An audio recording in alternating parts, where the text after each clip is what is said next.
पहला प्रश्न। भगवान, नई दिल्ली नामक अंग्रेजी पत्रिका में हाल ही में आश्रम में चलने वाली समूह मनुष्य चिकित्सा संबंधी कई चित्र प्रकाशित हुए, जिनको लेकर समाचार पत्रों तथा अन्यत्र भी काफी चर्चा है, कुछ गलतफहमी भी।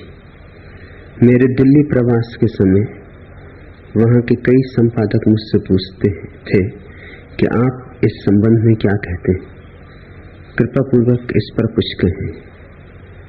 कृष्ण प्रेम, नग्नता मनुष्य का जन्म सिद्ध अधिकार है। परमात्मा ने मनुष्य को नग्न ही बनाया है। वस्त्र तो आदमी की ईजाद है। नग्नता को अस्वीकार करना परमात्मा को अस्वीकार करना है, और वस्त्रों की ईजाद सुविधा के लिए हो तब तो ठीक, सर्दी हो और कोई वस्त्र पहने, प्रकृति से बचाव के लिए कोई वस्त्र पहने,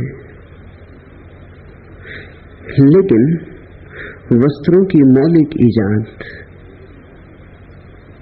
प्रकृति से बचने के लिए नहीं, अपने को छिपाने के लिए। वस्त्रों के पीछे पाखंड है।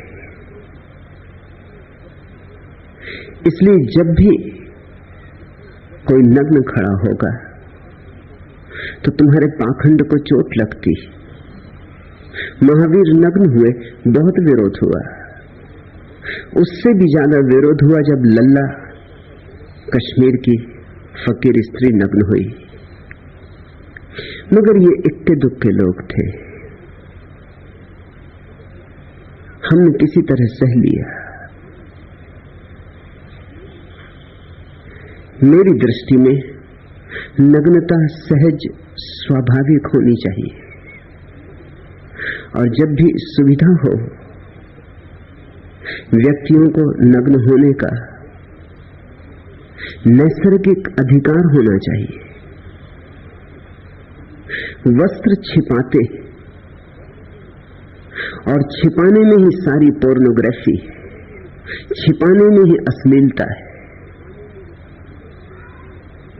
आदिवासियों में कोई अश्लीलता न मिलेगी क्योंकि वे नग्न हैं। जितना छिपाओगे उतनी अश्लीलता मिलेगी, क्योंकि जितना छिपाओगे उतना दूसरों के मन में कल्पना को जन्म मिलता है कि पता नहीं जो छिपाया गया है कितना रसपूर्ण होगा। छिपाने से रस पैदा होता है, विकृति पैदा होती। जिस चीज को भी हम छिपा लेते उसे देखने की आतुरता पैदा होती। बुर्का डालकर, घूंघट डालकर एक स्त्री रास्ते से निकलती, लोग झुक झुक के देखने लगते। वही स्त्री बिना बुर्का डाले निकलती, कोई उसके चेहरे पर ध्यान नहीं देता। स्त्री की तो छोड़ दो, तुम किसी पुरुष को बुर्का पहना के निकाल दो रास्ते से और लोग आतुर हो जाएंगे और पीछे चलने लगेंगे। हजार काम छोड़कर देखने की उत्सुकता पैदा हो जाएगी। बुर्के में राज जो छिपा है वह सहज ही जिज्ञासा पैदा करता है। कल्पना भी उसी से जन्मती है। तो थोड़ा छिपाओ और थोड़ा प्रकट रखो, ये अश्लीलता का सूत्र है। जरा सा प्रकट करो और जरा सा छिपाए रहो, तो जो प्रकट है वह छुपा है, उसके संबंध में जिज्ञासा को जन्माता रहेगा। आदिवासी नग्न रहते हैं, न स्त्रियों को चिंता है पुरुषों की, न पुरुषों को चिंता है स्त्रियों की। सारे पशु नग्न हैं, वृक्ष नग्न है, तुम्हें कोई अड़चन नहीं हो रही। मनुष्य को क्या हो गया है? ईसाइयों की कहानी कहती है कि जैसे ही अदम और ईव ने ज्ञान के वृक्ष का फल खाया, जो पहली बात उन्हें याद आई वो थी अपनी नग्नता। उन्होंने जल्दी से पत्ते उठाकर अपनी नग्नता ढांक ली। यह कहानी प्रीतिकर है, अर्थपूर्ण है। ज्ञान का फल खाया, जैसे ही अहंकार जगा, ज्ञान का फल अहंकार जगाता है, और इसलिए आदम और ईव को परमात्मा ने स्वर्ग के राज्य से बाहर निकाल दिया, क्योंकि उनमें अहंकार का जन्म हो चुका था। और जहां अहंकार का जन्म होता है वहां छिपावट, दुराव पैदा होता है। मैं समस्त दुराव का दुश्मन, मैं समस्त छिपाव का विरोधी हूं। मैं चाहता हूं कि तुम न केवल शारीरिक अर्थों में, मानसिक अर्थों में, आध्यात्मिक अर्थों में, सब तलों पर नग्न होने का सामर्थ्य जुटाओ। परमात्मा के सामने नग्न होना है सब तलों पर। तुम जैसे हो वैसे ही अपने को प्रकट करो, छिपाने से कुछ भी न होगा। फिर छिपाने के पीछे तुम बीमारियां देखते हो, रोग देखते हो। एक तरफ हम छिपाते, लेकिन जरा गौर से देखो कि जो हम छिपाते उसी को हम और उभार के दिखाना चाहते। स्त्रियां स्तन छिपाती, लेकिन छिपाती हैं या उभारती? स्तनों को उभारने के लिए कितने अंग वस्त्र इजाद किए जाते हैं, ताकि स्तन सुडौल मालूम पड़े, बड़े मालूम पड़े, स्पष्ट दिखाई पड़े। एक तरफ छिपा रहे हो वस्त्रों में, दूसरी तरफ उभार के दिखला रहे हो, उछाल रहे हो। तुम जान के चकित होगे, यूनान में और रोम में ठीक इसी तरह की बीमारी अतीत में आदमियों को पैदा हुई थी, तो वो अपनी जन्मेंद्री पर एक चमड़ा चढ़ा लेते थे, चमड़े के खोल पहन लेते थे। ऊपर से वस्त्र पहनते, अंदर चमड़े की खोल जन्मेंद्री पर पहन लेते, ताकि वस्त्रों के ऊपर से जन्मेंद्री का बड़ा रूप दिखाई पड़ता रहे। इसको तुम रुग्ण कहोगे या स्वस्थ कहोगे? स्त्रियों के स्तन के संबंध में भी कुछ भेद नहीं, यही बात है। झूठे स्तन बाजार में बिकते, रबर और फोम के। झूठे नितंब भी बाजार में बिकते। ऊपर से वस्त्र हैं, भीतर झूठे नितंब हैं, झूठे स्तन हैं। एक तरफ छिपाने का खेल चल रहा है, दूसरी तरफ उछालने का खेल चल रहा है। कल मैंने अखबार में देखा, लोकसभा में स्त्रियों के अंग वस्त्रों पर कुछ चर्चा चली, तो मोहन धारिया ने कहा कि जिनको भी इस संबंध में ठीक से समझना हो वो श्री रजनीश आश्रम पूना जाएं। मैं स्वागत करता हूं, लोकसभा के सारे मित्र यहां हैं।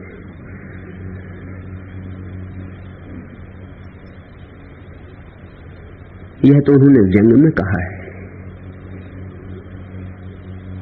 लेकिन मैं निश्चित कहता हूं उन्हें समझना हो कुछ भी जीवन के संबंध में तो यहां आए। मोहन धारिया तो पूना ही रहते, कभी आए नहीं यहां। पूछते हैं जो भी मिलता है उससे आश्रम के संबंध में, आने की हिम्मत नहीं जुटाते यहां। इस आश्रम के द्वार पर कमजोरों का काम नहीं, इतनी भी हिम्मत नहीं जुटाते कि आके यहां देख ले। पुणे ही रहते, पुणे ही घर है, लोकसभा में दूसरों को निमंत्रण दे रहे हैं, खुद कभी यहां आए नहीं। और ऐसा भी नहीं है कि पूछताछ नहीं करते, जो भी आश्रम से संबंधित उनसे संबंधित है, प्रत्येक से पूछताछ करते कि क्या वहां हो रहा है।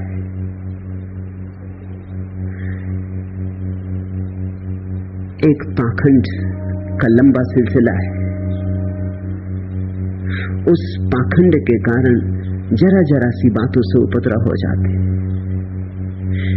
नई दिल्ली पत्रिका ने लीला नाम के समूह चिकित्सा के प्रयोग के कुछ नई दिल्ली पत्रिका में नग्न चित्र छपे, उससे बहुत उपद्रव मच गया है। बिना समझे, बिना बूझे। चित्र भी सब चुराए हुए, क्योंकि चित्र जिसने लिए थे, जिस जर्मन पत्रकार ने, वो अब सन्यासी है। स्टर्न के जर्मन पत्रकार सत्यानंद ने उन चित्रों को लिया था और जर्मनी की पत्रिका स्टर्न में बड़ी महत्वपूर्ण व्याख्या के साथ उन चित्रों को छापा था।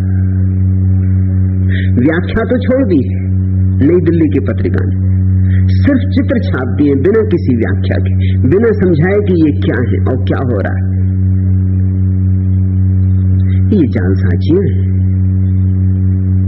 ये अनैतिक व्यवहार है, ये अशोभन अलोकतांत्रिक व्यवहार है,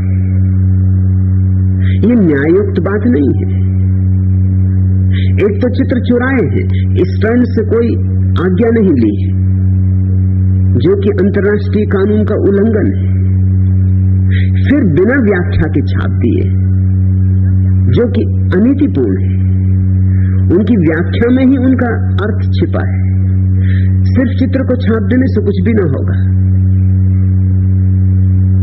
चित्र को छाप के तो सिर्फ लोगों को भड़काने की चेष्टा की जाती है, और इस देश में इतना गहन अज्ञान है और इस देश में इतना गहन दमन है कि हर छोटी मोटी चीज लोगों को भड़का देती। पहली तो बात, मनुष्य ने वस्त्रों को ओढ़ ओढ़ के अपने को मिस्टिफाई कर लिया, खूब रहस्य में बना दिया। मैं उस रहस्य को तोड़ देना चाहता हूं। वह रहस्य पोर्नोग्राफी का जन्मदाता है, अश्लीलता का जन्मदाता है। जैसे ही कोई व्यक्ति नग्न हो जाता है, डीमिस्टिफाई हो जाता है, उसका रहस्य विलीन हो जाता है। तुम्हें खुद भी अनुभव होगा, इसलिए तो तुम्हें अपनी पत्नी में कोई रस नहीं रह जाता, अपने पति में कोई रस नहीं रह जाता, लेकिन पड़ोस की पत्नी में रस होता है। मुल्ला नसरुद्दीन एक दिन घर आया और उसने देखा उसका निकटतम मित्र उसकी पत्नी का आलिंगन कर रहा है। उसने एकदम सिर पीट लिया। मुल्ला ने सिर पीट लिया और कहा कि मैं हैरान हूं, तू ये क्यों कर रहा है? मुझे तो करना पड़ता है।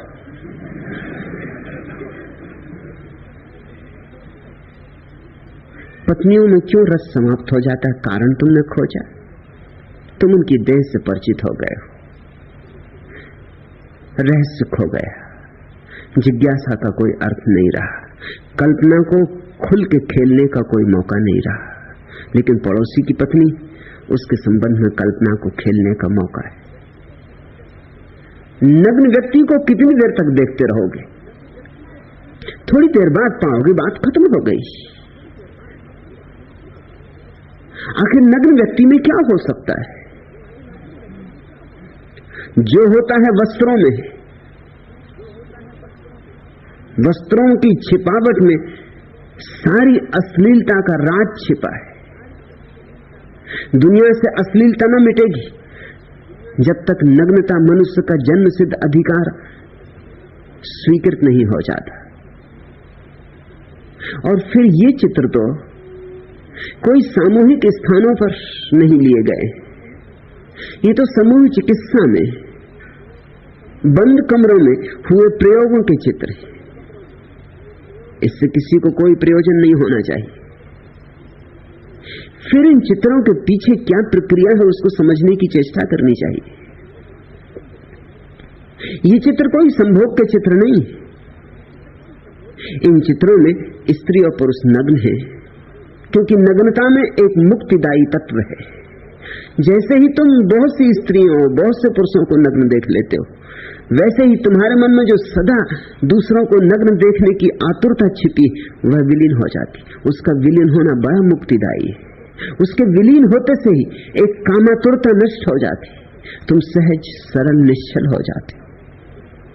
तुम्हारे पीछे जो एक रोग पड़ा था, तुम्हारे सपनों में जो नग्न स्त्रियां आ रही थी, और गीता में जो तुम फिल्मी पत्रिकाएं छिपा छिपा के पढ़ रहे थे, वह सब बंद हो जाता है। इससे बड़ी निश्चल स्वतंत्रता उपलब्ध होती। एक सरलता आती जैसे छोटे बच्चों में होती। आखिर स्तन स्तन है, जनेंद्रियां जनेंद्रियां, नितंब नितंब है, उनमें कुछ भी नहीं है, उनमें कुछ होना भी नहीं चाहिए, लेकिन छिपाने के कारण बहुत कुछ हो गया। तुम जरा अपने दरवाजे पे तख्ती लगा दो कि यहां झांकना मना है, फिर उस रास्ते से एक भी इतना हिम्मतवर आदमी ना निकल सकेगा जो बिना झांके निकल जाए।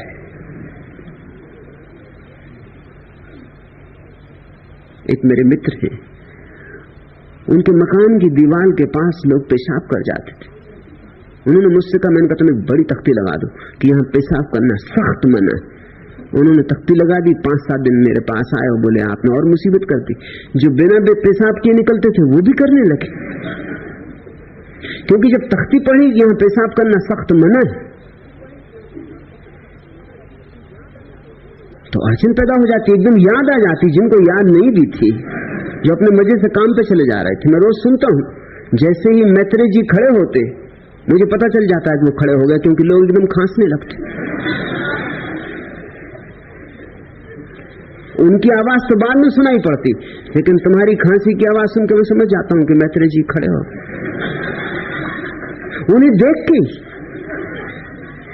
उसके पहले बिल्कुल तुम शांत बैठे थे, ना कोई गले में खराश थी ना कोई खांसी थी, लेकिन मैत्रेय जी क्या खड़े हुए, बस एकदम सबके गले में खराश हो जाती। इसे तुम रोज देखते हो, रोज अनुभव करते हो।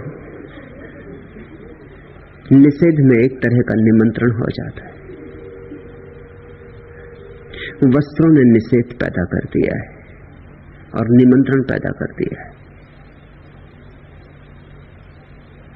मोहनधारिया को जरूर मैं कहता हूं आओ, और दिल्ली के बाकी पागलों को भी अपने साथ ले आओ।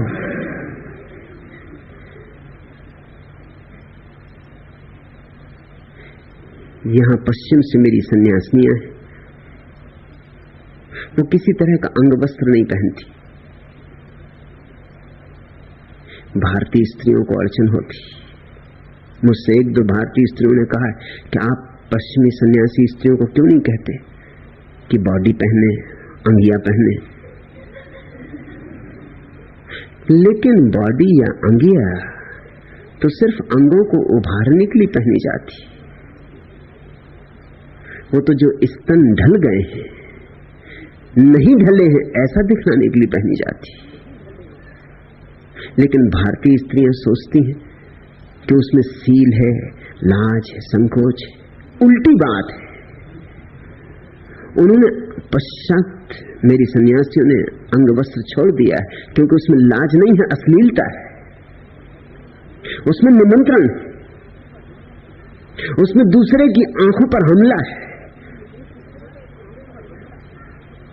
तुम्हारे उभरे हुए स्तन सिर्फ दूसरों के भीतर लुच्चाई पैदा करते हो और कुछ भी नहीं। लुच्चे का मतलब घूर घूर के देखने की आकांक्षा पैदा करते। लुच्चा शब्द बनता है लोचन से, आंख से। बस जैसे ही तुम्हारे अंग वस्त्रों में उभरे हुए झूठे स्तन कोई देखता, उसकी आंख अटक जाती। यह आश्चर्यजनक नहीं है कि सारी दुनिया के लोगों का यह अनुभव है कि भारतीय स्त्रियां दुनिया की किसी भी जाति की स्त्रियों से ज्यादा आकर्षक मालूम होती। राज है उनकी धोती, राज है उनकी साड़ी, उनके अंगवस्त्र, छिपा छिपा के लाज में सक्ची चलती। जितनी छिपी छिपी है उतनी ही आकर्षक मालूम होती। क्रूप से क्रूप स्त्री भी घूंघट में सुंदर हो जाती। मुल्ला नसरुद्दीन ने शादी की, पत्नी घर आई, जैसा मुसलमानों में रिवाज है। पत्नी ने पहली बात जो पूछी वो यह कि मैं अपना बुर्का किन किन के सामने उठा सकती हूं। इसके पहले मुल्ला ने उसका चेहरा तो देखा नहीं था, विवाह के पहले देखने का तो कोई रिवाज था नहीं। तब पहली दफे चेहरा देखा, सांस भी रुक गई। उसने कहा मुझे छोड़ के जिसके भी सामने तुझे चेहरा दिखाना हो दिखाना, बस मुझे भर छोड़ दे। बुर्के में तो कुरूप से कुरूप स्त्री सुंदर मालूम होती। घूंघट कुरूप स्त्रियों का आविष्कार है। बुर्का कुरूप स्त्रियों की खोज है। और वस्त्रों में तुम क्यों अपने को छिपा रहे हो? क्योंकि वस्त्र तुम्हें एक तरह के झूठ में जीने की सुविधा देते। समझो, तुम पुरुष हो, तुमने एक सुंदर स्त्री देखी, अगर तुम नग्न हो तो तुम्हारी देह कह देगी कि तुम आकर्षित हो, तुम्हारे अंग प्रत्यंग कह देंगे कि तुम आकर्षित हो गए हो। अगर तुम स्त्री हो तो भी तुमने एक पुरुष को देखा और तुम्हारे चित्त में आकर्षण जगा, तत्क्षण तुम्हारा शरीर सत्य को प्रकट कर देगा। इस सत्य को कैसे छिपाएं? एक ही रास्ता है, वस्त्र ओढ़ लो। तो मन में कुछ भी चलता रहे, देह प्रकट न कर पाए। ख्याल करना, देह बड़ी ईमानदार है। देह को तुम झुटला नहीं सकते, देह झूठ नहीं बोलती। मन को तुम झुटला सकते हो क्योंकि मन भीतर है, दूसरे को पता न चलने दो तो न चलने दो, लेकिन देह तो बाहर है, उपलब्ध है। अगर कोई पुरुष किसी स्त्री में उत्सुक हो गया है, उसकी जन्नेंद्रिय सूचना दे देगी कि वो उत्सुक हो गया है। अगर स्त्री उत्सुक हो गई, उसके स्तन सूचना दे देंगे कि वो उत्सुक हो गई है। मगर ये तो बड़ी अड़चन हो जाएगी। इसको कैसे छिपाना? वस्त्रों ने तरकीब दे दी, आड़ दे दी। तुम उत्सुक भी होते रहते हो दूसरों में, और शरीर जिन सत्यों को प्रकट करता उनको तुम वस्त्रों की आड़ में छिपाते रहते हो। ऐसे एक बेईमानी का जाल चल रहा है। मैं इस जाल को तोड़ देना चाहता हूं। ये समूह चिकित्सा के प्रयोग इस जाल को तोड़ने के प्रयोग है। फिर मैं कोई अभी जाके बाजार में और सड़क पर तुमसे ये प्रयोग करने को कह भी नहीं रहा हूं, इसलिए किसी को क्यों चिंता होनी चाहिए। जो इस उपद्रव से छूटना चाहते स्वेच्छा से, उनके लिए समूह चिकित्सा का आयोजन किया जा रहा है। फिर जब स्त्री और पुरुष, बहुत सी स्त्रियां, बहुत से पुरुष नग्न होते हैं, एक दूसरे की आंखों में झांकते हैं, एक दूसरे के हाथ हाथ में लेते हैं, नाचते हैं, कुछ प्रयोग ऊर्जा को जगाने के करते हैं, वर्तुलाकार घूमते हैं। ये कोई संभोग नहीं हो रहा है, सिर्फ एक दूसरे की ऊर्जा को चुनौती दे रहे हैं। ऊर्जा जगनी शुरू होती। ख्याल रखना, ऊर्जा जग जाए तो उसके दो परिणाम हो सकते हैं। या तो संभोग हो तो ऊर्जा स्खलित होती, और अगर संभोग न हो और ऊर्जा जग जाए और जागती चली जाए तो उसका ऊर्ध्वगमन शुरू हो जाता है। या तो अधोगमन होगा या ऊर्ध्वगमन होगा। नई दिल्ली पत्रिका में जो चित्र छपे हैं वो लीला नाम के समूह चिकित्सा के चित्र हैं। लीला, ऊर्जा की लीला का प्रयोग है। स्त्रियों को देखकर, पुरुषों को देखकर दोनों के भीतर ऊर्जा का प्रवाह जगता है।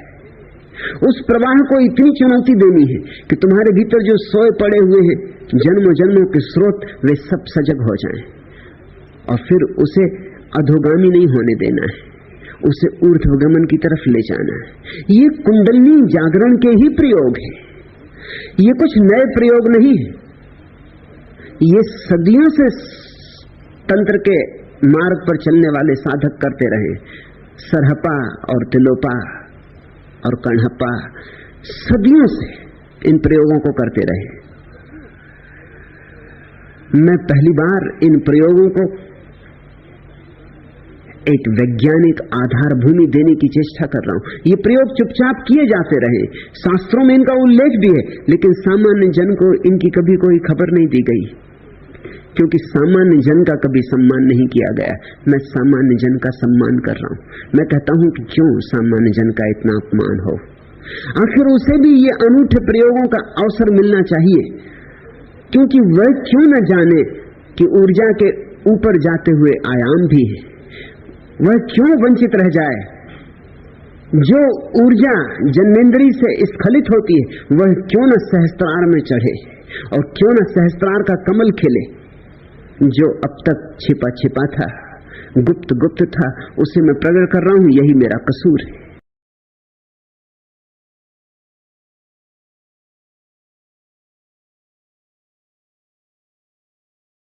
Thank for watching. Thank for watching. Thank for watching. Thank for watching. Thank for watching. Thank for watching.